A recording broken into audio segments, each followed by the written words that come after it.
Artist Kevin O'Neill died recently at the age of 69. He's perhaps best known for his work on Alan Moore's League of Extraordinary Gentlemen series. In observance of his passing, we represent commercial-free episode 361 from June 24th, 2013. This is Kumar. And this is Dana. And this is Deconstructing Comics. I used to ride a water spout or sail a big balloon or climb inside a rocket shell and shoot it at the moon, where Selenites had nightclubs and baby pretty soon. Then me and all the Selenites decided to stay. Welcome to Deconstructing Comics. This is Kumar in Melbourne, Dana in Saitama. Today we're going to talk about the League of Extraordinary Gentlemen. We're very kind of unprepped for this episode because we don't even know what we're going to talk about yet, like which books or anything.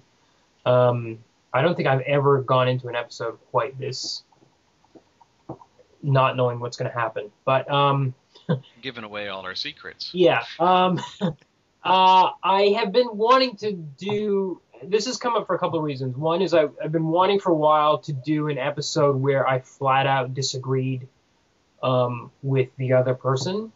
That has not happened, but the Volume 2 of League was reviewed on the show several years back and heavily panned. And when I listened to the episode, I remember being so angry. I wanted to get on. I almost got on a plane and flew to Japan to beat the shit out of those guys. So this is a re-review, and I think my hope was to kind of bring Volume 2 back, put it in the position that it's supposed to be in. And also, I think the most recent short volume has come out called Nemo Heart of Ice, which is about Nemo's daughter. So it just seemed like a good time to finally get around to it. I don't think we really need to describe this to anyone. I think everybody knows what it is for the most part. Basically a bunch of Victorian fictional characters coming together and teaming up. Although it changes radically, much like Promethea did, and especially with Black Dossier, which is kind of Volume 2.5, you could call, completely shifts into something else. And I always kind of felt also like League was, the League and Lost Girls were kind of the good leftovers from Alan Moore's work on From Hell, which is kind of super dark and bleak and depressing and violent. And this was kind of some kind of joy coming out of all that reading he was doing on Victorian stuff at the time. And there's really a lot of similarities between the two works, League and, sure. and Lost Girls, in terms of that basically it's almost that same style of writing that he's taking fictional characters and putting them together in stories. So. Yeah. The only other thing, I don't know what else we need to say about it in terms of intro, but originally it's drawn by Kevin O'Neill. Have we even mentioned that it was written by Alan Moore? No, we haven't actually mentioned any of that. I think you skipped that part. I skipped it. It's assumed in my brain anyway. I don't need to tell it to myself. That's right. Alan Moore, Kevin O'Neill. It was originally supposed to be drawn by Simon Bisley at some stage. I don't know what happened, Really? I can't even imagine what it would have been like with Bisley on it. No, I can't imagine that. No, but O'Neill and Moore have worked together a few times before on short things. Most famously, there was a Green Lantern story which the Comics Code rejected purely on the style of the art. Not for any of the content, but somehow the art itself was... The style. Literally, the style of the art was too offensive to allow children to see. So... Okay. Yeah, and O'Neill was most famous before this for Martial Law, which is a great series in itself. Um, is there anything you want to add to the start, to the intro? No, I don't. No, I don't think so. Because yeah, so since we're not really explaining what it is, we're just going to talk about it. Yeah, I don't really have anything to add. I don't think. Okay. Let's dive into whatever it is we're Sure. going to dive Yeah, into. I don't know what we're gonna dive into, but I've got I own these in a couple of different formats, and I always like to start a bit with talking about the format because I find with most of many, maybe I shouldn't say most, many of Alan Moore's stuff, it's best to read them in single issues. Right. That's especially true with League. I mean, he always writes in terms of the issue as the unit instead of the whole work. But when you read the Yeah. issues, you get they're full of these genuine bonkers advertisements from Victorian times. Yeah. You get these really great letters pages. And it kind of gives you the experience of reading an actual Victorian periodical. You don't get that at all in the trade paperback because they take all that stuff out and you just get this whole thing in one long thing. And at the end of every chapter, you've got next issue. This is what's going to happen. And then suddenly it's the next page. It doesn't really make sense.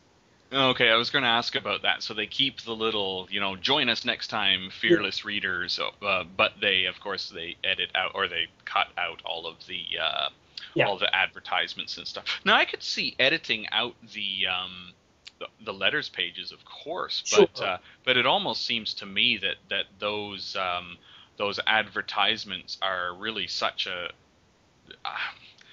maybe integral is a bit too strong of a word, but really part of the work. It's part of the experience of reading it, for sure. Yeah, Sure. yeah, definitely. And the So other it's thing interesting about the issues too is like the prose pieces like Alan and the Sundered Veil, which is this long prose kind of Alan Quatermain novella, is serialized over Yes. 6 issues. Now that stuff is heavy reading.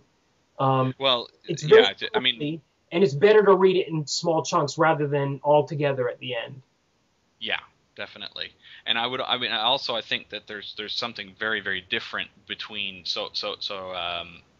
I'm sorry, Alan and the Sundered Veil. Yeah. Was it? Yeah, Alan and the Sundered Veil, which is in Volume 1, and then and I don't remember what it's called, but the travel log or the guidebook sort of thing at the end of Volume 2. I found those to be very, very different experiences because that Volume 2 travel book is not even a narrative, really. It's it's a catalog almost. Yeah. That's right. Although there are key plot elements that are developed. Yes. So there are things that come up that Right. appear in probably the Black Dossier and Century, or Volume 3, or whatever we want to call it. Yeah. And also things that have come before. So yeah, it's really interesting that everything is kind of interwoven. Yeah. But in terms of being a good read, I think that Alan and the Sundered Veil is probably something that I could sit down. Yeah. I agree with you. It's better to read it issue by issue as a serial. However, I do think it is something that you can sit down and actually read as a short story. That's true. Because it is a gripping, short story. It's got a beginning, a middle, and an end kind of thing. Whereas that travel log is like, okay, I'm going to sit down and I'm going to read about, this section, and it's cool. Yeah. But then you need to come back, a few days later for the next section. You can't just do all 20 pages of it in one sitting. It's pretty dry. Yeah. Yeah, and there's also some things in the plot there. Like if you're reading it in issues, the adventure is happening in the present, and then you've got this kind of future adventure in this. This is in Volume 2, sorry. In Volume 2, you get this future adventure where they're romping around the world or whatever. But there's a thing where at the end of Volume 2, Mina and Quatermain have started this relationship, this romantic relationship, and they split up. But when you're reading it when you're reading the back matter in serial form, you don't realize that they've split up and gotten back together later. Like, right, yeah. There's a weird kind of it's kind of out of sync somehow, like, because when you're reading the issues, you get to issue 6 and you see them break up, and it makes you think back to all that stuff you read before, and like, oh, they were like split up, and all, it adds a kind of dimension to it, which is missing. So I just want to clarify that. So you said that you've got the issues and the trade paperbacks. Yes, and and and the Absolute edition. Okay. So in the trade paperbacks, they've cut out the advertisements, but they have kept the prose pieces. Yes. But it's gathered all together at the back. Yeah. Okay, yeah. Right, I see. Yeah, so that it would be a completely different reading experience. I know something we talked about with Cerebus, and something that we definitely can talk about with League. Okay, very, very different experience. I would recommend if you have to buy a collected edition instead of the issues, people should get the Absolute edition. It's basically the same as the trades, except it's printed a much larger size, so you get to see the art blown up at this really beautiful scale. And each one, for the first 2 volumes, includes a book with Alan Moore's scripts, which is pretty neat to look at. The Black Dossier Absolute, from what I've heard, may be worse than the original, in that it's like missing. I think they might have taken stuff out. And also, like, I think the hardcover has like these pamphlets printed into it, and I just think it's and also there were supposed to be some extras with the Dossier Absolute edition. Like he recorded a record. There's this amazing thing where there's a mention in Black Dossier about this song on the radio, and the song is about Alan and Mina.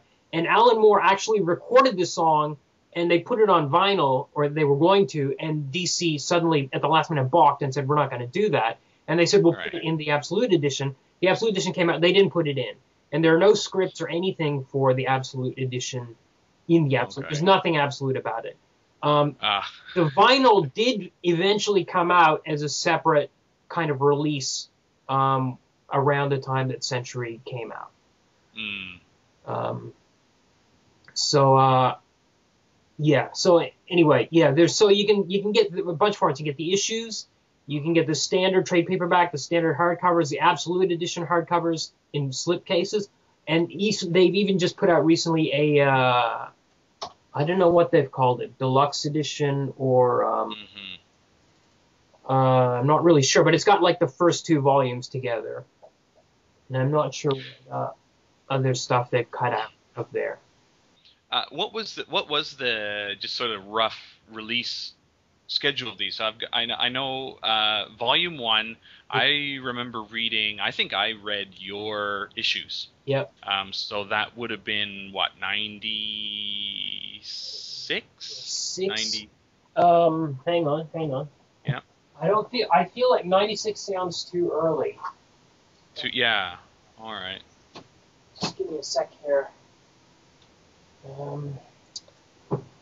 But it might have been 96, 97. And then Volume 2 followed really shortly after. Okay, let me see. It says 1898, but I'm sure that's not... 1898. Okay, 1999, so maybe, actually. Okay, so I was going to say maybe they just put the century off, so like 98, 99.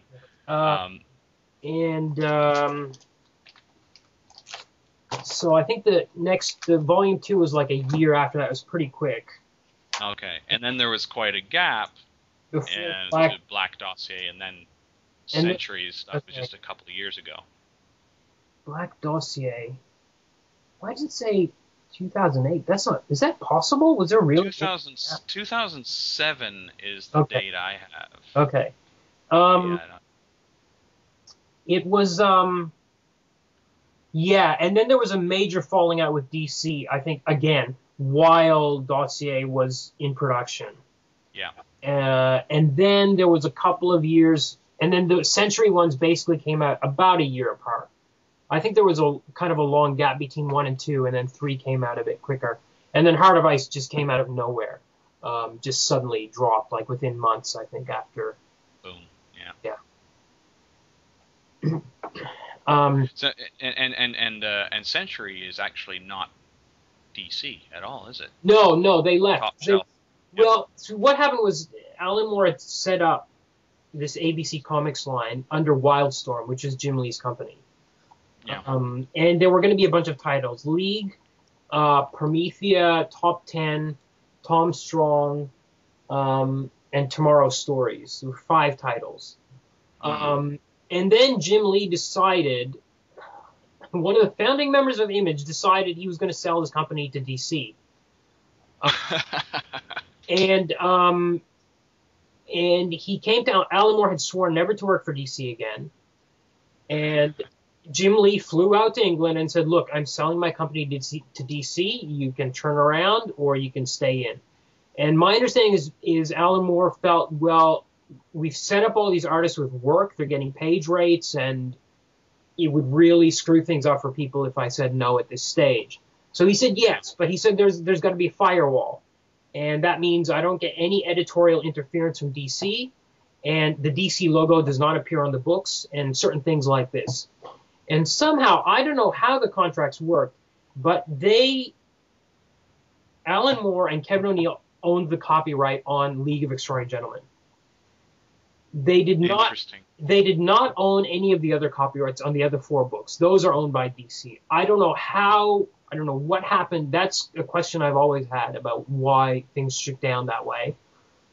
But somehow that was the state. Now, what happened was, of course, there was editorial interference from DC. Like, they pulped an issue because they had put an ad there for, they found a Victorian ad for this product called Marvel Douche. DC decided this might be viewed as a slight against Marvel, and for some reason, I guess they're not allowed to insult Marvel. I don't know what the deal is. They said we got to pulp the run and reprint it with I think a white space or something where that ad was. I don't know what they put in there. That pissed off Alan Moore. They interfered with one of the Tomorrow's stories that he'd done, which was about L. Ron Hubbard, I think. They said you can't run that, and they also they refused to put the record in, and also DC's lawyers decided that they couldn't release Black Dossier in the U.S. Because for copyright violations or whatever. Alan Moore, this pissed off Alan Moore for the second time with DC, or however you're counting them. And he said no more, and because he owned that, he took it to Top Shelf, and the subsequent volumes have been published by Top Shelf. Okay. There you go. Maybe we should talk about some of these books. Yeah, we should get to it. So I think maybe I don't even know how to focus on them or how to approach them, but maybe we should actually start with Black Dossier, because we couldn't really. This is the one you couldn't actually finish reading. That's right. I'm 30 pages from the end. Now that sounds like a lot, but this is a 195 or 200 page book, and what would you say? Probably at least half of the pages. I think it feels like half of the pages are dense text. Yeah. I mean, half of it's not comics at all. Yeah, that's right. It's supposed to be a kind of source book. And there are some comics, and the comics are about the characters actually finding this source book. That's right. Well, it's a file, right? It's a dossier. Yes, that's right. It's the dossier. It's a file folder that Mina and Alan basically steal from MI5 or whatever it is. Yeah. Right. Well, it's. I mean, Volume 1 and Volume 2, like I said at the beginning, everybody knows what League is. But if you were to tell me that it's about all these Victorian characters hooking up and having these fun adventures, and then I showed you Black Dossier or Century, you would be incorrect in your judgment, because they're not those things at all. I think the problem with Black Dossier is that not that there's so much text in it, but that the text is all very similar and written in a style, because it's a dossier, it's written in the style of very dry reportage. They're not kind of fun adventures. It's like there was this team of, because I remember several of them reading. It was especially because the dossier has information about the League through the centuries, back to Shakespearean times. There's even a script for a lost Shakespeare play in there describing the First League, which is pretty amazingly written. And it's mercifully short as well. Yes. I say mercifully. I don't mean that in a snide way. Like it's what, 3 or 4 pages, Yeah. and it's really funny. Yeah. And as you say, it's brilliantly written. I mean, there's certainly no doubt that Alan Moore has a wonderful handle on the language. That's never been in question, I don't think. But yeah, and unfortunately, some of those rather more dry passages do sort of run on a little longer than you might like them to, I think. Yeah, as well. yeah. Well, I think the thing that I felt was like, especially when I read the one about the French League, boy, I want to read this comic, But instead, you just get kind of list of facts about, okay, the league did this, and then they had this battle with the English League, and then this and this happened. But it's just written in a documentary style. Yeah, it's a very dry, sort of a dry reportage of this conflict, and it's almost like a summary for a screenplay or something, where it's like, okay, this is the story I want to tell. I'll make it exciting when I actually write it, but this is what happened. Fact. Yeah. I think because you'll notice some of the best ones are like there's a P.G. Wodehouse and Lovecraft mashup. Which was pretty funny. Even though I'm not that familiar with Wodehouse, I thought it was pretty great. And there was another one. Oh, there's a Jack Kerouac one, which is kind of neat. I mean, the ones where he adopts a very kind of parody style, I think are better. Was that the Crazy Wide Forever, where there's no punctuation? Yes, Yeah. That's actually where I stopped. Okay. That's what killed me. I was just like, it's really brilliantly done, but it's just, I think that comment you just made there, I wanted to read the comic of this. Yeah. And that's how I kept feeling like I wanted to read a comic, and it's really bizarre because I love prose, I love novels or even nonfiction. Yeah. Whether it's James Joyce or George R.R. Martin, I mean, I enjoy a lot of this stuff, but I really found reading Black Dossier, it's like, come on, man, where's my comics? Yeah. Well, I think, to be fair, I think when they sold it, it was like, this is not comic. Like, there's a whole bunch of stuff.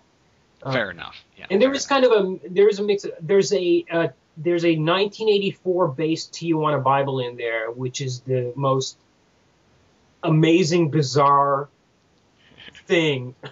It's like these people having sex with this 1984 newspeak dialogue going on. It's just amazing and crazy. But speaking of 1984, I think that for me that was even more of an issue with Black Dossier, because that's a book that's very close to my heart. And Black Dossier is set in the universe where 1984 happened. And that government was overthrown and things have kind of returned to normal. Well, if you read 1984, it will never get overthrown. That's the whole point of it, is this horror. Once you let this happen, there is no turning back. Existence is ruined for everything. Eternally, basically.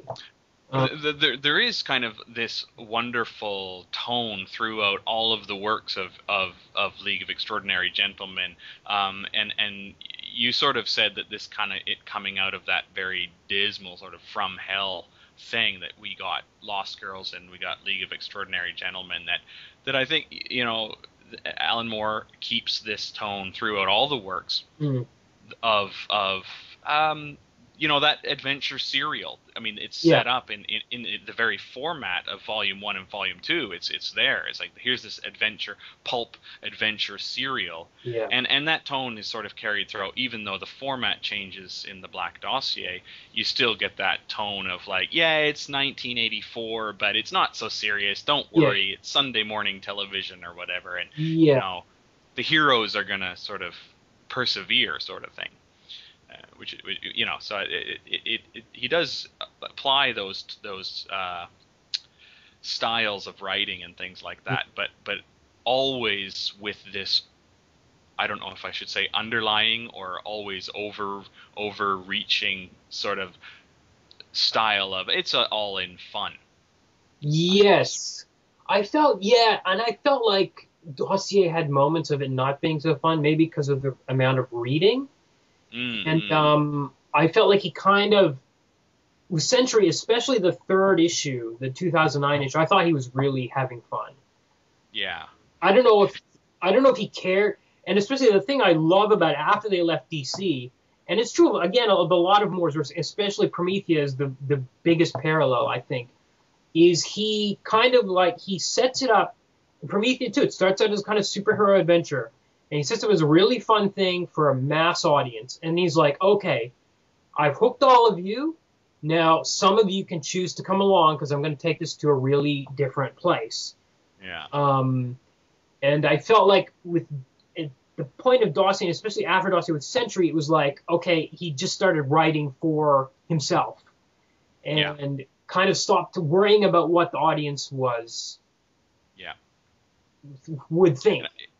Yeah, and I think that the Black Dossier is something that would be enjoyable in the context of sitting down at your desk, ideally a massive mahogany monstrosity, with an overstuffed leather chair, and kind of opening up this dossier and kind of having all of these documents spread out before you, and not necessarily reading them in order. They certainly do read in order, but okay, I'm going to read this report about this conflict between the French League or whatever they were called, what were they, the mysterious monster. Yeah, so whatever it was, I can't remember it now. That's terrible. But yes, exactly, the mysterious gentleman or whatever. Yeah.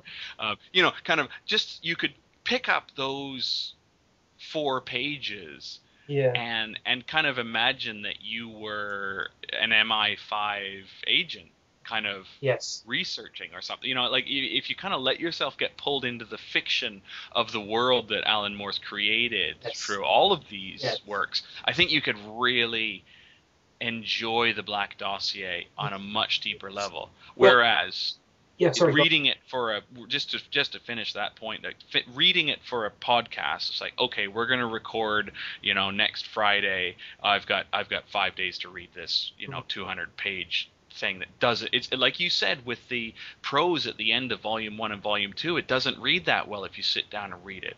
I think the Black Dossier is the whole damn book. Yeah. Doesn't really read that well if you have to sit down and read it in a week. Yeah. I think it fills in some kind of. It's funny because they mention things here and there which get picked up later in bits of dialogue, and you can kind of see this whole world being built if you're really careful about it. But it's a little bit hard to. I don't know. Dossier. But the thing I was going to say about Dossier is that despite my reservations about it, the ending is amazing. The 30 pages which you haven't read. Yeah. And speaking about, if you sit down, if you were an MI5 agent and you sat down and you had all these documents and poured them out, well, at the end of it, the characters have to put on these special glasses to protect their eyes when they go into the Blazing World, which is this other universe of like supernatural alternate universe. And you have to put on your 3D glasses physically so you can look at these pages. And it's not just 3D effects. As we were talking about before we started recording, there's one effect where like you close your one eye and you see the red, and close the other and see the blue, and you get 2 different images like appearing on like screens of like all this magical spells and stuff happening. It's a crazy immersive experience. And again, the only other time I experienced that this full on with Alan Moore was the final issue of Promethea, where he had to pull it apart at the Staples and lay it out on the floor to make a huge poster. And then you had to pick it back up and flip it over so you could read the other side of the poster. That was really amazing. And it's almost worth kind of slogging through all that stuff to get Yeah. there. Now, also, there's another major shift with Dossier besides the anatomy of it, which is Volume 1 and Volume 2 were fun romps. They are chock full of references to stuff that you don't really need to know about, and you probably won't even notice it, even though it's there. Yeah. For But example, you'll sometimes get them, and it's be like, yeah. You'll sometimes get them. Sometimes you get a sense that maybe there's something going on there, like they go to this girls' school, and there's mentions like Sherlock Holmes. They meet this French detective Dupin, he's pretty famous. I think he's from Poe. You don't really need to know who any of those people are. And in fact, you don't even need to know who the main league are. It helps to know that Mina was a character from Dracula because she's always wearing this scarf, and if you're in on the joke, there's something going on under that scarf. And I don't think they even mentioned Dracula by name until Century. No. Yeah, that's right. They never mentioned. And they do mention him eventually, but I think it's like Volume 3 of Century where it's like right. They finally somebody says, "Oh yeah, this woman was involved with," or should I call in Count Dracula or not? Whatever. Yeah. Anyway. Yeah. But you don't need to know any of that stuff to have a really fun, complete experience. Yeah. With Volume 1. And another thing is I noticed reading the scripts in the Absolute Edition is a lot of those references were not put in by Moore, they were put in by O'Neill.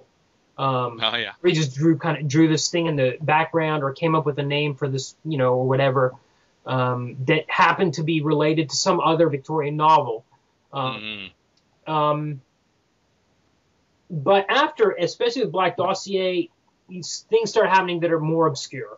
Like, it might help if you know the Avengers TV show for certain things, or other things. And by Volume 3, it's just like, it's almost constant. There's references to all this stuff.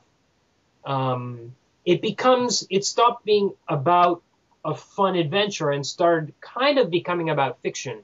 And it's especially about the third volume, it's very much about the state of fiction in 2009. Yes, definitely. Yeah. So that's why I think Black Dossier is, again, it's kind of a pivotal changing point. Sure. It's kind of that point, as you mentioned before. Moore is like, okay, guys, those of you who want to come with me, come with me. Yes, because now I'm going to everybody else. Yeah, and also, I mean, there's a shift to the future. It jumps 50 years ahead in Black Dossier. So I mean, exactly. Yeah. Most of the characters that everybody loved are dead. You're not going to get your Colossus and Wolverine and all those guys forever. They're gone, for the most part. Yeah.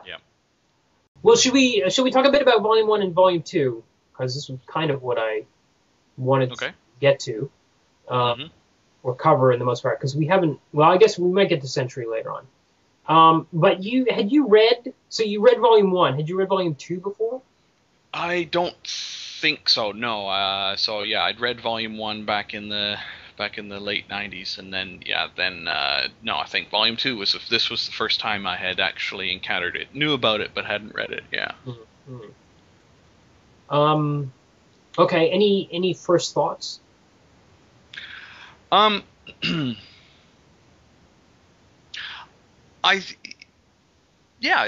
liked it. I think it was as much of a fun romp as Volume 1 was. Yeah. I think, as I already mentioned, I didn't really enjoy the prose stuff at the back. Yeah. But I think that might have been partly like, okay, I need to read this stuff for the recording, to prepare. So it kind of felt like homework, and I think that maybe hurt it a bit, because I think it is something you need to sort of, okay, I'll read a page tonight and not feel that I need to get through it, but really absorb it, because it's very, very dense.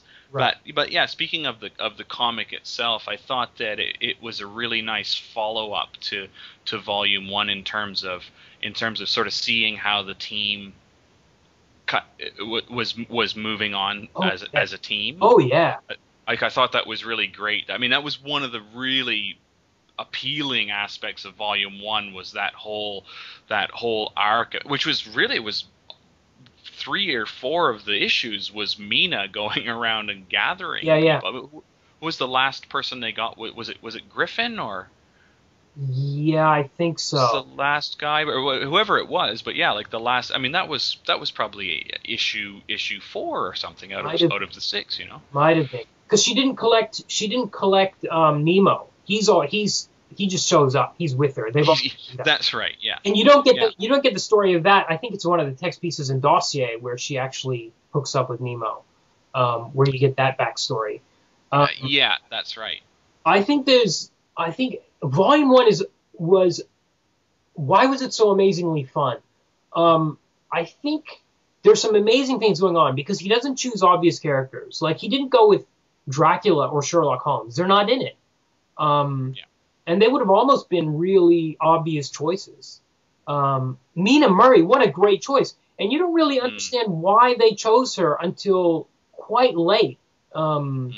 I think you get a sense of it in Volume 2. I can't remember if they stated it explicitly, but later on it becomes really maybe too explicit in Dossier. Why did they pick her? Sorry. They picked her because she was able to deal with the worst of the worst. Okay, right. Because she had dealt with Dracula. So. The idea that Dracula is so much worse than any of these other guys. Like, he's pure evil. I loved that. I loved that presence of Dracula throughout all the books, that he's not even in it at all. And they don't even really talk about him, but every time it's almost like he who cannot be named kind of thing. Like I said, it's just brilliant anyway. Yeah, and she's totally traumatized by it too. And she has this exterior where she's really very upright and, she's very contained and in control of herself. Although these men do frighten her. Yes. Which is another interesting thing about it is there isn't just one reprehensible character on the team. There are like 2 or 3 if you count Nemo. Because, Edward Hyde is horrible and the Invisible Man is horrible and Nemo is pretty horrible guy too. In certain ways, yeah. At least he has a code, but yeah. Yeah. I can't remember where I was going with this, but well, I think we sort of sprung off and we're talking about sort of how the team developed through Volume 1 and Volume 2. Yeah.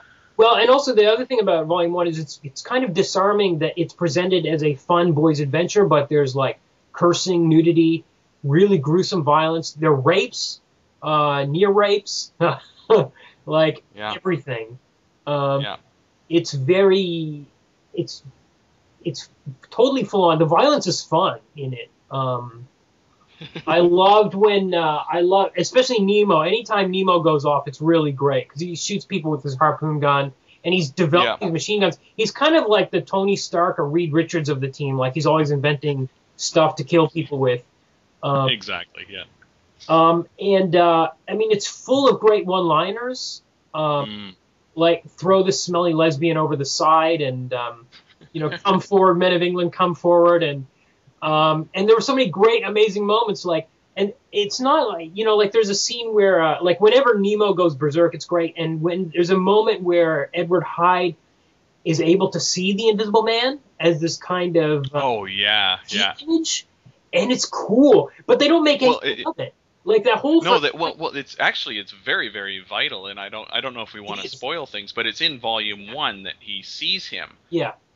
And we get his point of view. Yeah. But he doesn't say anything. No, he doesn't reveal that he sees him. And but it comes up, and it's very, very important in Volume 2. Yeah, it is. That's right. So maybe it's not the best example, but there are tons of moments that are really, they're just great moments that aren't real. They're just there to be great, fun moments and are not really there for any other purpose except to just. I think my favorite moment, if I could just sort of quickly highlight it, and I don't even remember if it's Volume 1 or Volume 2. You can perhaps identify this. It's the moment, the scene with Mina and Hyde, and I think it's Volume 2 because I think it's just before. Sorry. I think it's Volume 2. It's the one where they have the conversation, right? And he's saying something like you're you're different from others. And Yes, it's it's not Volume that 2. she's not afraid of him, it's that she doesn't let that rule her relationship with Yes. him or something. And you get this monster that we have seen. He's not quite the Incredible Hulk, but he's like a Hulk that actually has a character. Yeah. And he's very much a fully fleshed out human character. Yeah.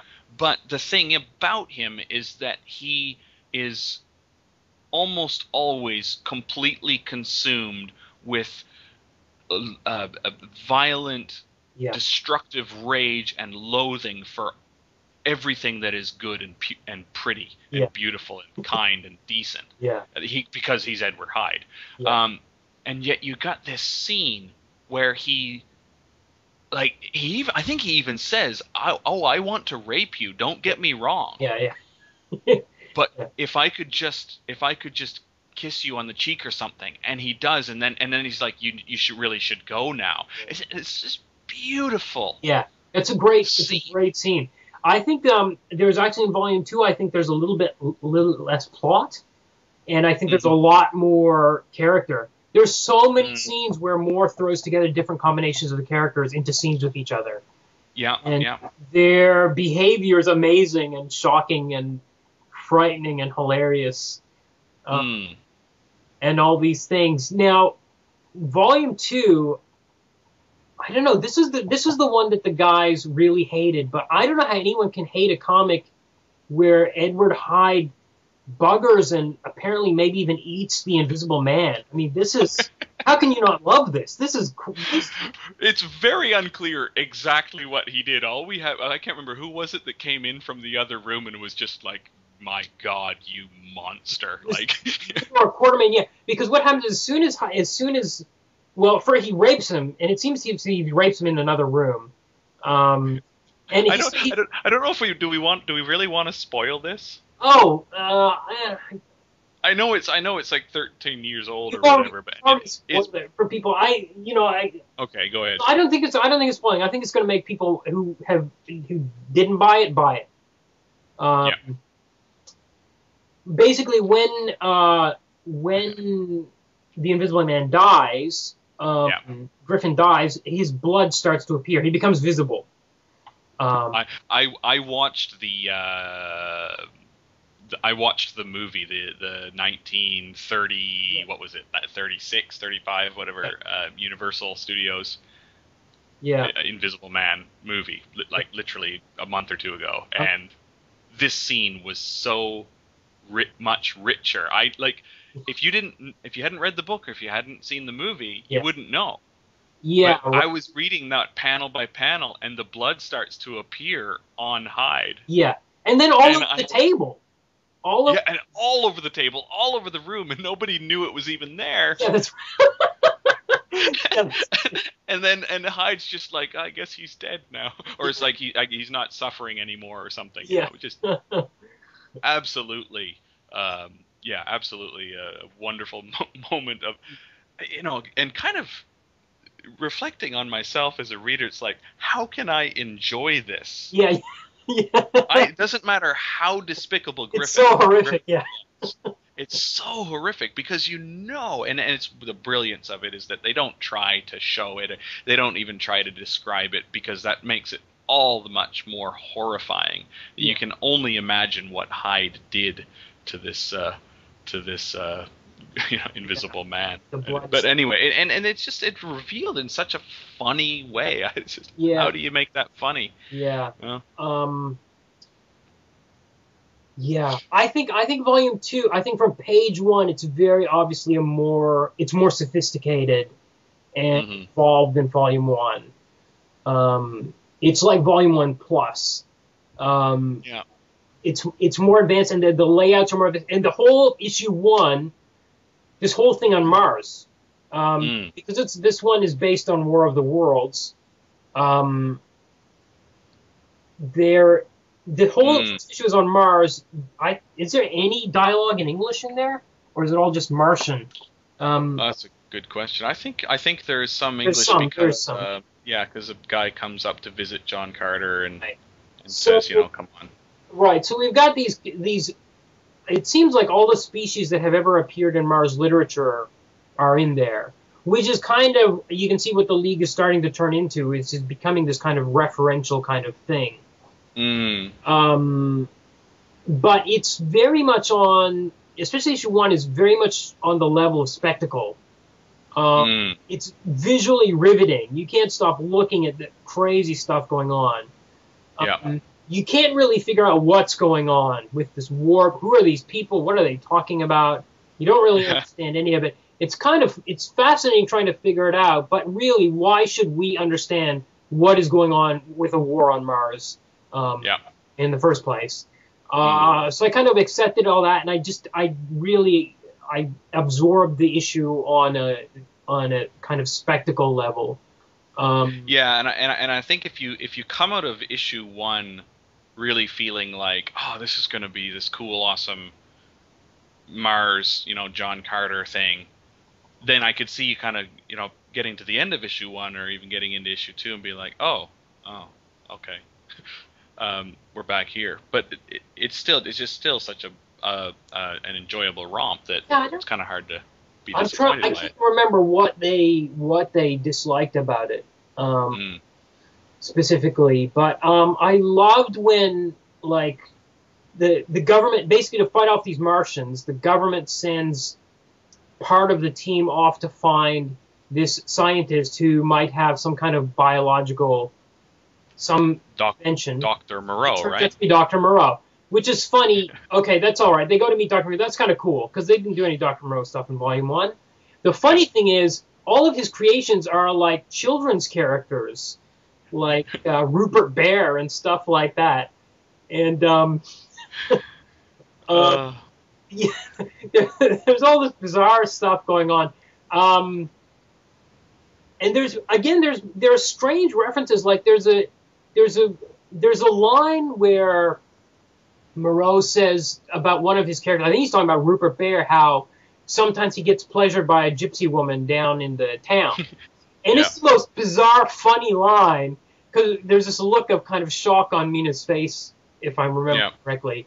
And he's just giving it away in this casual dialogue. This guy's so eccentric and bizarre. It's like, oh yeah, there's this gypsy woman that takes care of his sexual needs in the village. And you're like, what the fuck? But that's actually apparently a reference to some actual, like, some underground comic which featured Rupert Bear having sex with some gypsy woman or something, So it's like it's a reference to something that was actually done. Right. So there are all these built-in references, again, to all this wider fictional world, which you don't really need to know about.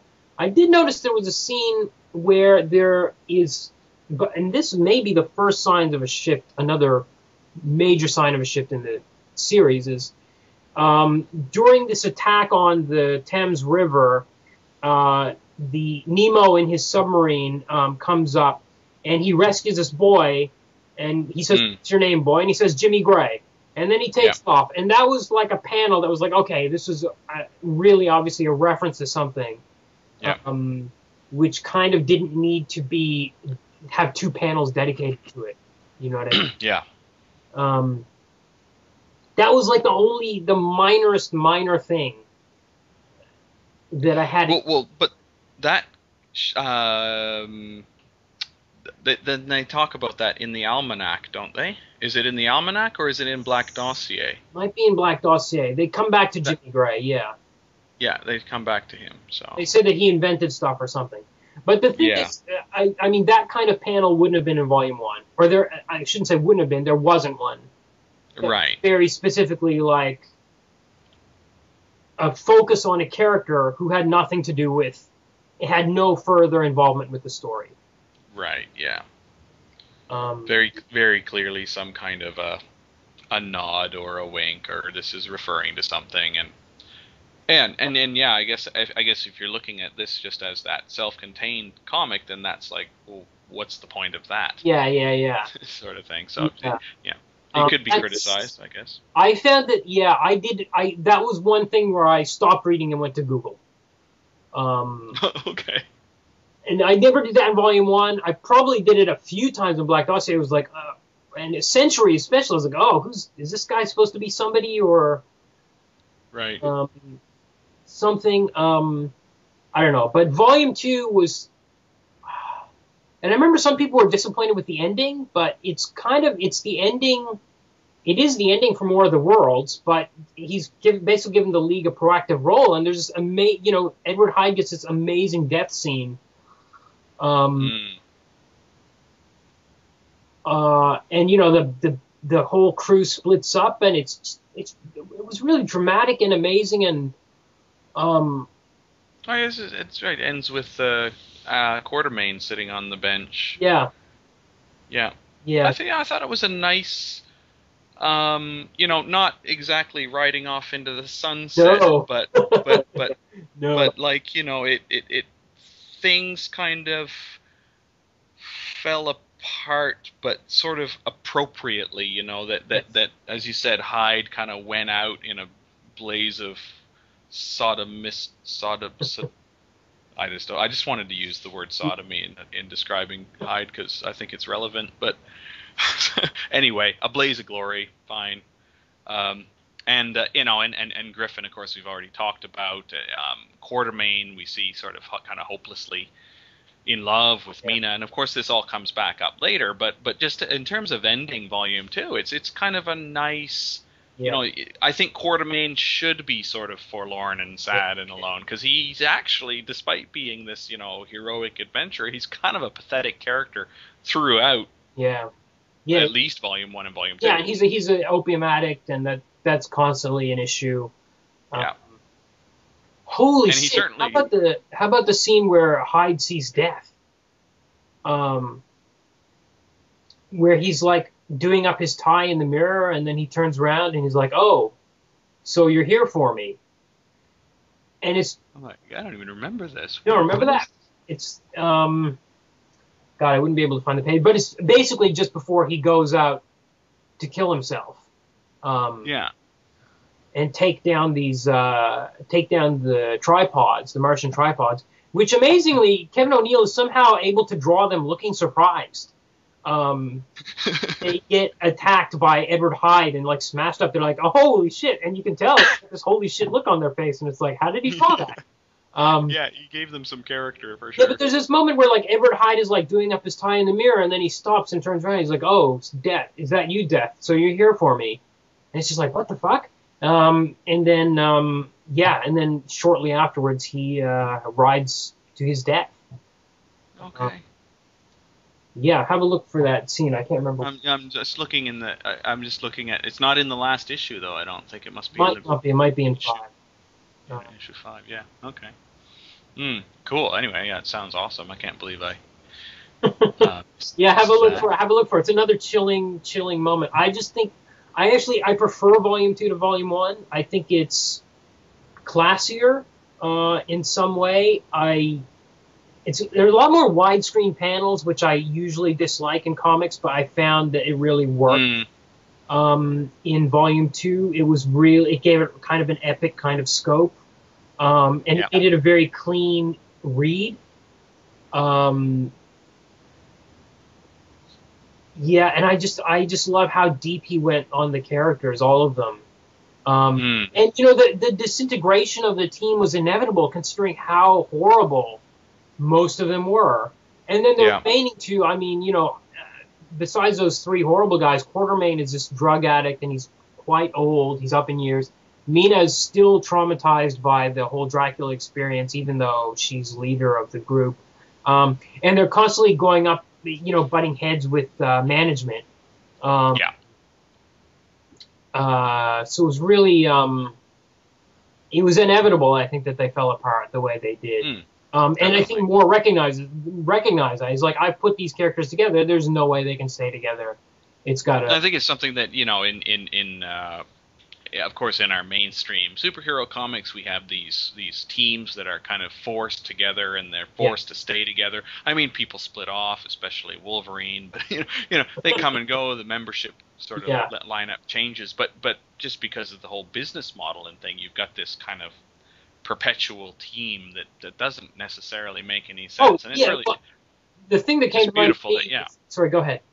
I was just going to say, yeah, really nice that you get in here a contained story where it's like, all right, we're going to put this impossible team together. Yeah. They're going to get 12 issues. Yeah. And then they're going to disintegrate as they have to. Yes. Yeah. Actually, the thing that came to mind is for me instead of comics was Friends, because that show, I'm like, why are these people friends? They should not have had anything to do with one another. Maybe two of them could have been hanging out. But the other, it's definitely an apt comparison. yeah. Okay, well let's skip ahead to Century. Okay. Which I think we're kind of probably. I mean, they were sitting on the shelf until a month ago. I kind of bought them all and wasn't reading them as they came out. Yeah. Okay, this is so Century. It covers a century basically, 1910 to 2009. The middle volume is 1969. It's about the same length as Volume 1 and Volume 2. But we're now in a very strange world because Mina and Alan have become immortal through some events from the back matter of Volume 2. Which I should also mention, that almanac thing, although it's a hard read, it's kind of, if you stick with it, you kind of get a sense of the amazing thing that these Victorian writers came up with all these different worlds. Like, they came up with all these crazy ideas. Well, and it also puts it in the context of this work, in that Alan Moore saying, all right, like, I'm going to take Dorothy Gale and Alice from The Looking Glass and I'm going to put these ladies all together. I'm going to take Mina Harker and all the and Griffin and Hyde and all these people. We're going to put them all together, and it's not just the characters, but it's the entire world, all of these sites. I mean, Gulliver's, all of those places that Gulliver visited in his travels, and Shakespeare, Prospero, and all. It's just and like that. Yeah, the almanac is definitely, I think, an important part of the work. And I think, as you say, it's very worthwhile getting through it. Yeah. Because it really sets you up. Yeah, I think it also Century. Yes, and it also sets up Nemo's daughter, who is the star of Heart of Ice. So sets up. Yeah, I mean, I think Orlando actually comes in. Yes, that's right. That's right. In that as well. So there's a lot of things that are really important in it. Right. So some of that stuff comes up in Century. So some strange things start to happen immediately with 1910, because not only is he stops just focusing on literature, he starts taking in all of fiction. So when you get to 1910, he brings in musicals. So suddenly characters start singing, because musicals exist in the world as an actual thing. People breaking into song. But I'll comment briefly that I don't think always worked. No, I agree, and it never works in comics. Always. But he's tried to put music into comics a lot over the years. And yeah, it's not always successful. Perhaps the most egregious one was when Mina and Homeless Quartermain. Yes. Oh, actually, I like that one. Did you like that one? I thought that one was good. That was in 2009, right?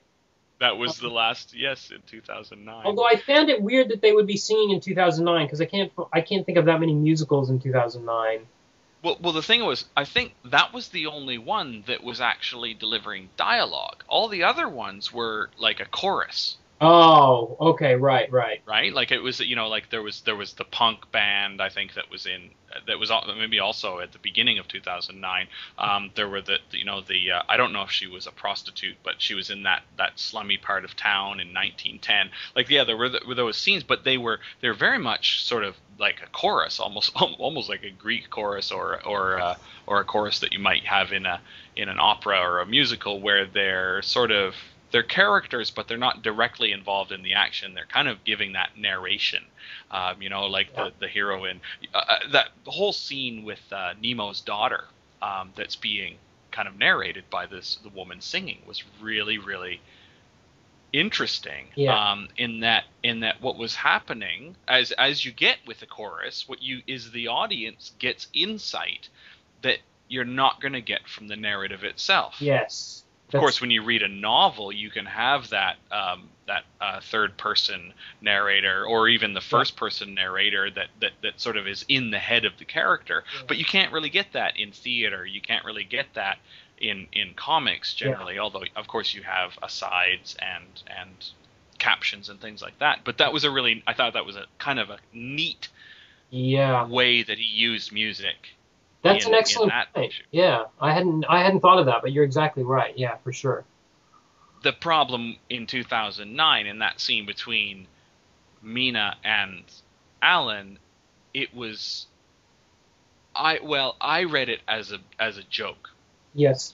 Like, this is the cheesy Les Miserables scene where, or Disney musical, or I mean whatever. I mean, pick your sort of cheesy thing. But I felt that he was kind of doing it tongue in cheek, but it was a really profoundly sort of emotional moment for the characters. Right, I see what you're saying. Which is why it kind of failed for me, because it's like I felt that Moore wanted me to laugh at the sort of ridiculous cheesiness, cliche of this scene.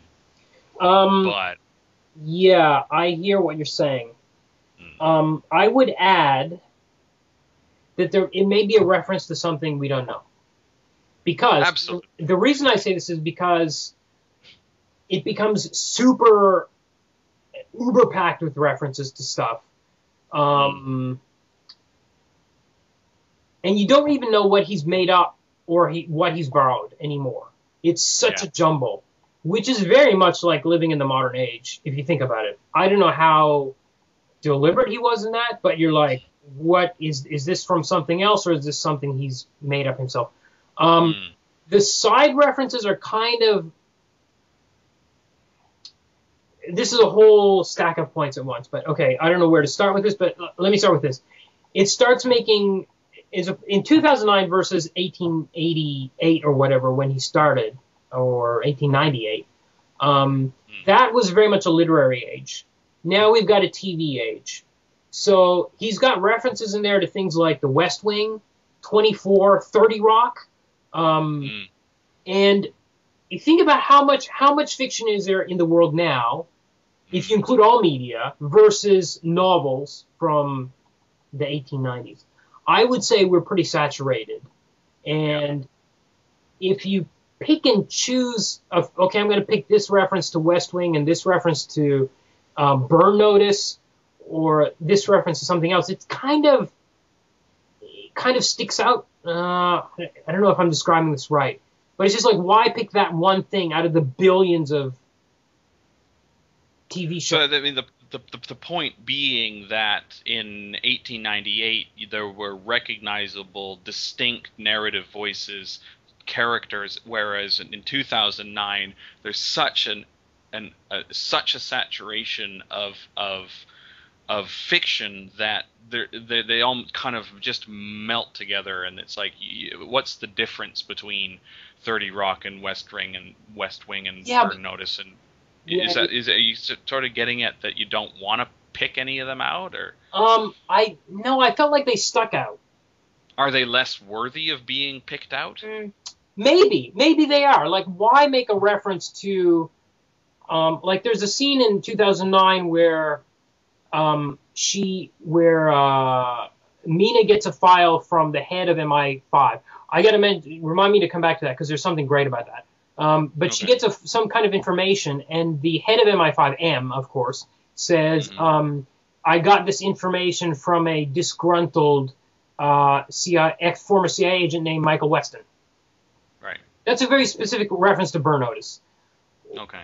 But for me, because I watched Burn Notice, I'm like, it's not even like a cute wink like it used to be in Volume 1. Mm-hmm. It's more like, here it is. I don't know if I'm saying in your face. I'm actually kind of convincing myself that it's okay while I'm talking about it.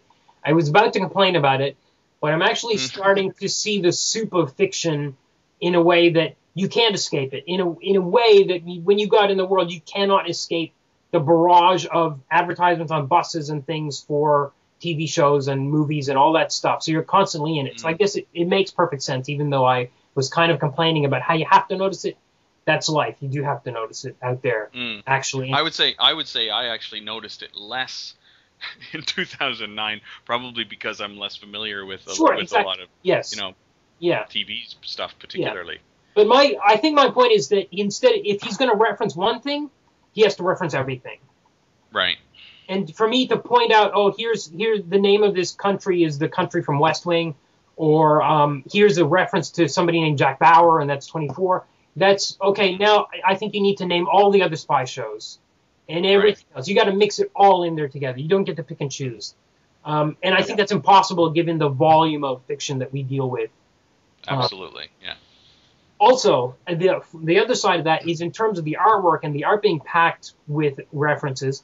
It's quite obvious that Kevin O'Neill is drawing a likeness, which is, for me, someone was hard to recognize because it's from some TV show I don't know or something like that. It's just like, somebody has an interesting face and you're like, should I be staring at this face this long or should I be moving on to the next panel? Yeah, and people who are kind of moving along and often in like the foreground of a panel. There are a lot people, of but they're just passing by. Yeah. But yeah, like that's a distinctive face. I mean, that looks like somebody I should be recognizing, and they look out of place. Yeah. as well, something about their clothing or their hairstyle or something. And yeah, you often felt like I'm supposed to get this. Right. And I wonder if that is that a sensation that Moore wanted his readers to have, or is that a byproduct of having? I'm sure that most of that. My feeling is most of that was not in the script, and that was Kevin O'Neill deciding to have some fun. Through all these people, and that was my feeling. I will say the one scene that I loved was when Mina goes in. I think it was Mina goes into MI6, and it was Orlando, wasn't it? Okay, Orlando goes into MI6 or MI5. And all of the James Bonds are there. All the actors who play James Bond are there because they're all James Bonds. And she goes to meet M. M is, of course, the first M was Mycroft Holmes. Or no, it turned out to be, Moriarty. Well, I think it was Holmes, and then it was Moriarty. Well, the funny thing was, when you read Volume 1, the head of intelligence is called M, which even in that you pick up as being a reference to the Bond movies. And I mean, the guy that kind of hires them, his name is Bond. Right. Right. I mean, he's not James Bond, but Campion Bond, right? Campion Bond, yeah. So, anyway. So the amazing thing the reference I loved was in Black Dossier there is a secret agent named Emma, who is a reference to Emma Peel from the Avengers. Okay. But of course they call her M for short in Black Dossier. She becomes the head of MI5, or she becomes head of intelligence. So she becomes M, which makes perfect sense. Also, she looks just like Judi Dench the way he's drawn her face, which is great. It was such a perfect kind of melding. Somehow he drew these connections in this amazing way. And all the women that sort of escort her to Africa as well. I mean, I didn't recognize. I don't even know if she mentioned their names, but I'm thinking that they were they Bond girls. I almost hate to use the term, but yeah, they might have been. Even though it's so much stuff that you'd never pick up on. I mean, it's just dense.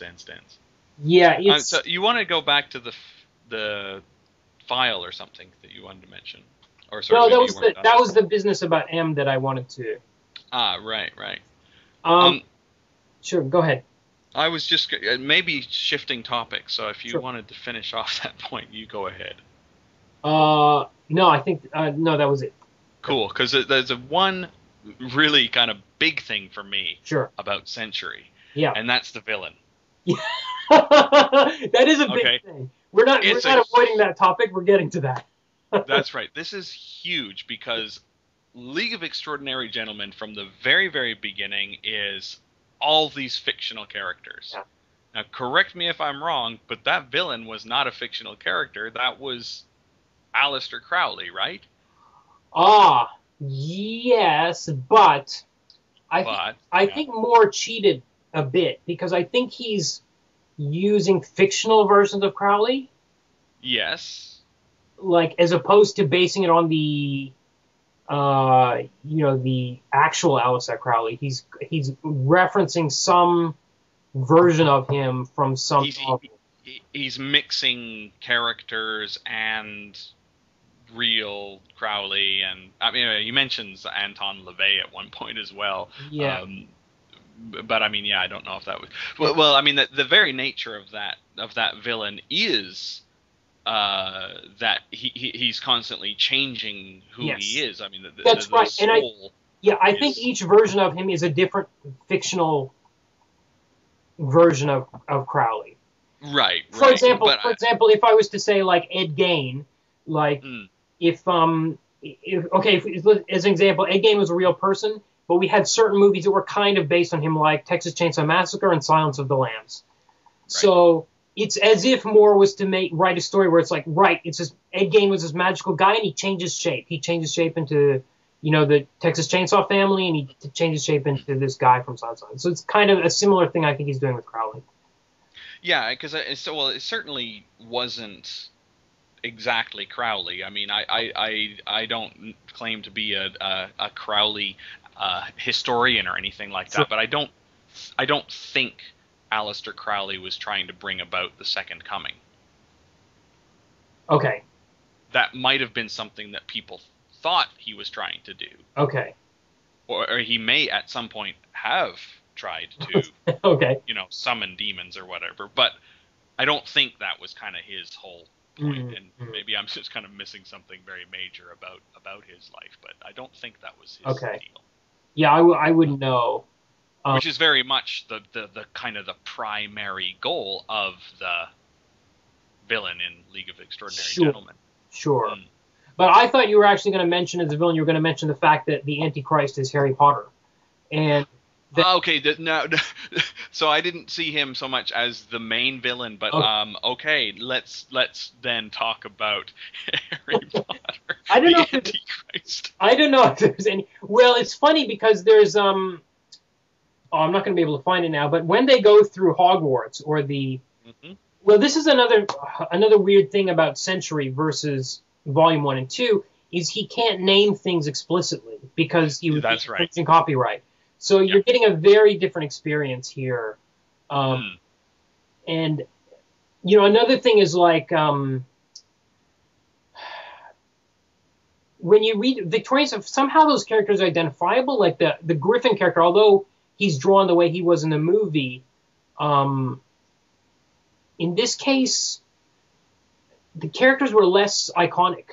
You know what I mean? Like the references were less iconic. But anyway, there was a reference in here somewhere when they go to Hogwarts, they pull a file out, and it's really hard to spot, but the head of the school does not actually have Harry Potter's file. He has the file of some other student. And that is a reference to some 70s book about a kid who goes off to this school to learn to become a wizard. Okay. Which apparently Harry Potter is kind of a ripoff of. I've got the panel where Mina and Orlando find it. It's something Stanton. Will Stanton, I think. Yeah. So there's Will Stanton is the name at the top, and then the A button is the name at the bottom. I think of the Will Stanton was the kid in this novel. Okay. You have to Google it. You have to Google it to figure it out. But there's he's kind of making it not Harry Potter in a way, or I shouldn't say not. He's mashing them up.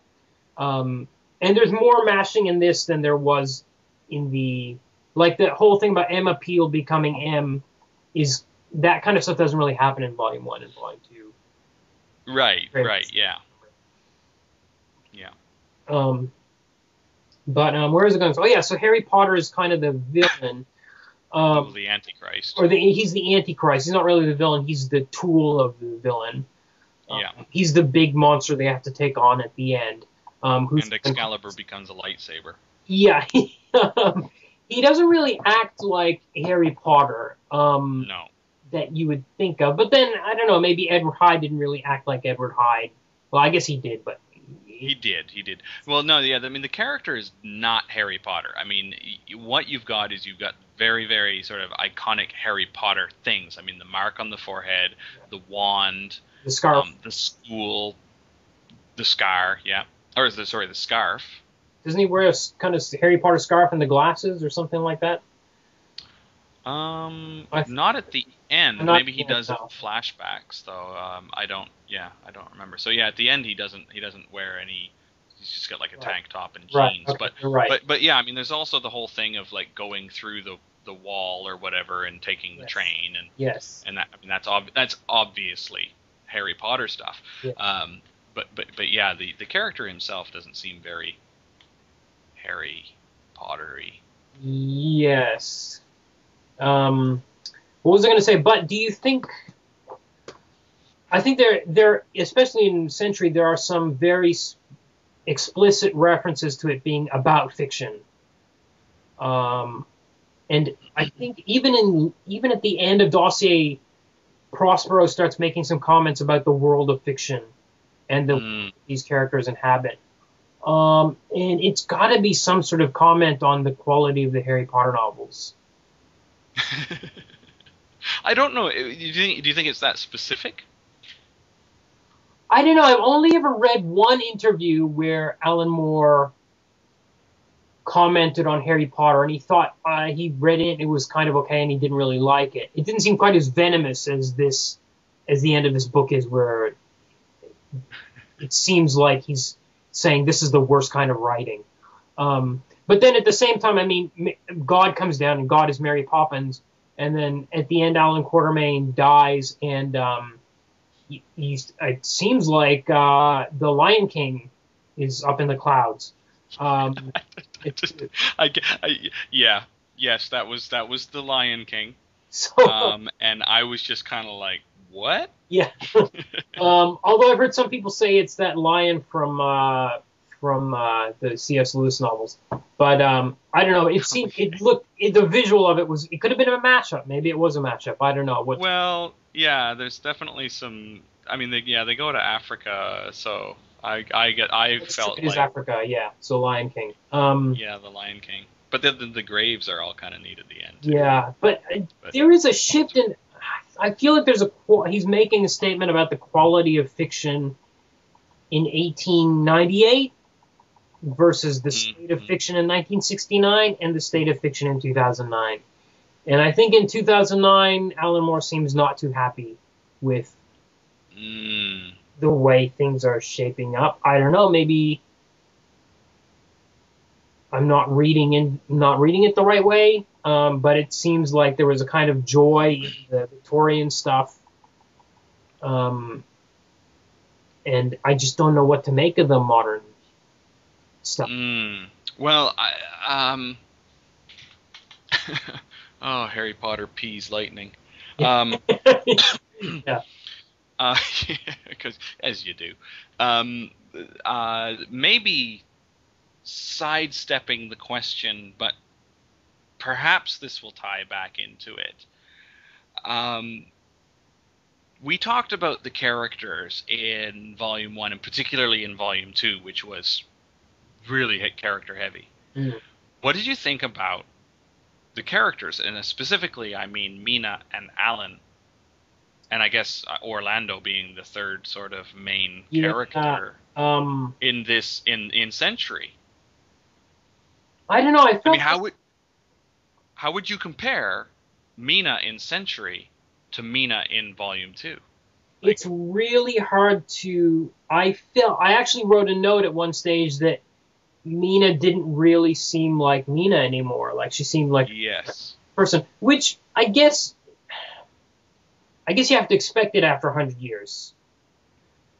To some extent, that she would have changed as a person. And also, she spends 30 years locked up in an asylum. Right. So there are certain circumstances which make it hard to judge. But I definitely felt it was different. I felt with Alan that was normal because that's how she found him in issue 1 of Volume 1. He was high and ready to die, in Kind of a husk. yeah, and he'd returned to that state, which was But he never really became a character, though. I think if you go back and look through all of it, I mean, he never really became much more than not her sidekick. I mean, maybe even in some ways something less than a sidekick, a companion. Yes. That would come in with a big gun from time to time. Yes. And I don't think that he ever got much beyond that, whereas Mina certainly had a lot more character. Definitely. Now, and this is why I think maybe this is not really a different topic. It maybe kind of ties back into your questioning about sort of Moore's comments on fiction, in that there's kind of a neat scene. So Mina's talking to Orlando, and she's like raising this question that you raised, like, you know, how do you deal with being alive? I mean, I've only been alive for like 120 years or whatever, and I'm losing my brain. You've been alive for like 3 millennia. And Orlando's like, well, yeah, but I'm just really shallow.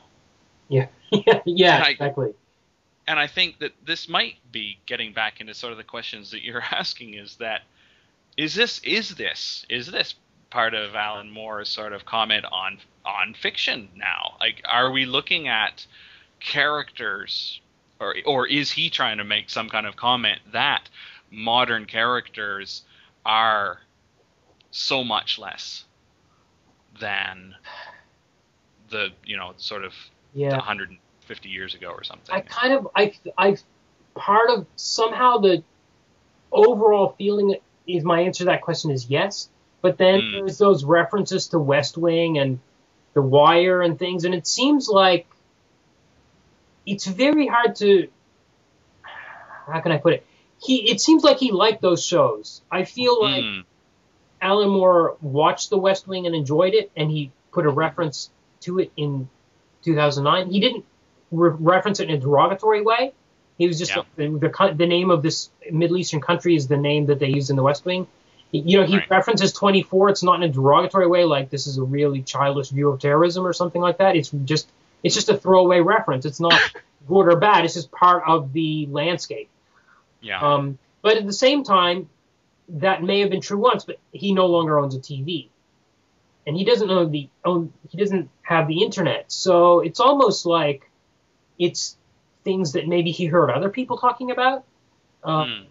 So if you take it at that level, it's hard to, you know, I haven't read those Harry Potter novels. I've only read the first one, which I didn't particularly like, but people swear by them. Maybe they are good. And Alan Moore is kind of judging these things probably without having read them, some of them. So I wonder perhaps if he's making a judgment at all, or if it's more of a general. Well, this is the thing. I think you have been kind of convincing me, the more we have this discussion, that actually it's not as barbed as I had initially thought. That Harry Potter is I guess the sentence "Harry Potter is the Antichrist" sounds like it's derogatory, but it's just kind of it's just a tool that he has kind of used, and it's kind of neutral, maybe, but. Well, I mean, it is certainly an unsympathetic view of the character. I mean, it's really not even Harry Potter, the character, at all. It's just clearly he's clearly alluding to those books. He's alluding to the series, and that character is kind of the character in the comic is inhabiting the head or the space of the character of Harry Potter, because we see all those flashbacks from his point of view, so we know that this is who this is. Yeah. But he doesn't have any character at all. He's just a monster with eyes all over his penis. And that brings up another interesting point, which is actually Century is a good story, I think, beginning to end. If you kind of don't get the references or don't even pay attention to them, I think there's kind of a pretty solid narrative in there, an enjoyable one, and maybe the commentary is not about the quality of fiction, but just the simple state of it, like what it was in 1898 versus what it was in 1969 and what it is now, and just the amount of it and the way what the world would look like if all this fiction was taking place at the same time, which again, as I said, I don't think it's possible to actually depict for 2009, but maybe that's what the point of it is, and not anything too much deeper than that, because maybe it is just a fun romp like the first 2 volumes were. Yeah. Yeah, I felt that it was a very fun romp. But it is definitely very, very different in its tone. And in fact, all 3 issues of Century kind of do have those differences in tone. It kind of moves, obviously, being 3 very different periods in time. But yeah. So maybe we should. I'll just make a comment about Nemo: Heart of Ice before we finish up. Sure. This is about Nemo's daughter, Jenny, and her traveling to Antarctica and encountering these Lovecraftian monsters. It's just a really fast adventure story. It's closest in tone to the original 2 volumes. And I think they're going to do a couple more short ones like this, if my understanding is correct. But it's pretty great as well. And that's all I really got to say about it. It's pretty good. Yeah, I haven't read it yet, so I mean, I could comment on it. I do like talking about things I've never read, but I won't waste our readers. I won't waste our listeners' time anymore. Yeah. So I'll say, for me, finally, actually, Volume 2 is my favorite of them all so far. And I did remember some other character scene, which I can't remember now, but I did in the middle. I was like, oh yeah, there was that awesome thing too. But anyway, Volume 2 is my favorite. I think Black Dossier, I think we can probably agree, is the weakest of the bunch, because it went way off course somewhere. Yeah, I mean, in terms of something that you're going to be able to sit down and enjoy reading, it's the weakest. And I'm always kind of hesitant to sort of be overly critical of any more work, and then that's probably why I'm not a professional critic. Right. It's hard for me to take off the fan glasses. But I'll always give him the benefit of the doubt and say that if I don't get it, then I'm not getting it.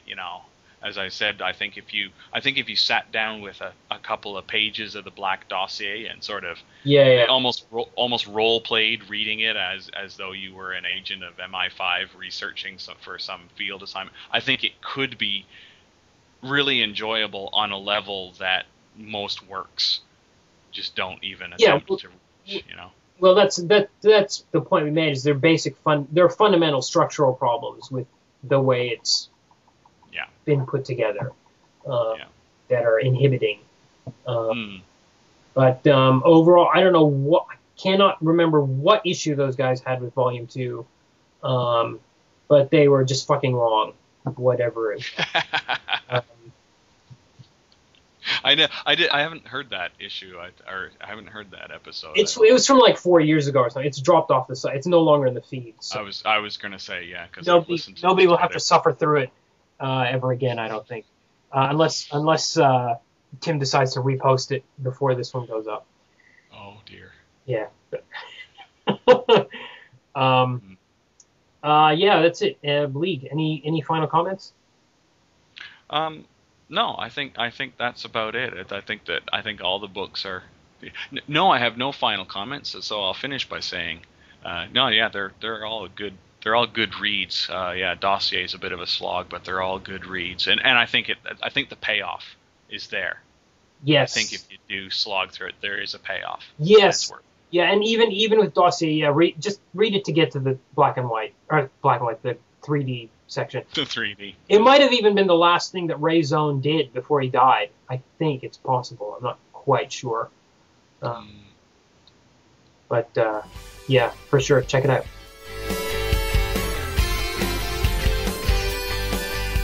Thanks for listening, and join us on Wednesday for a review of the first Doctor Strange movie. See you then.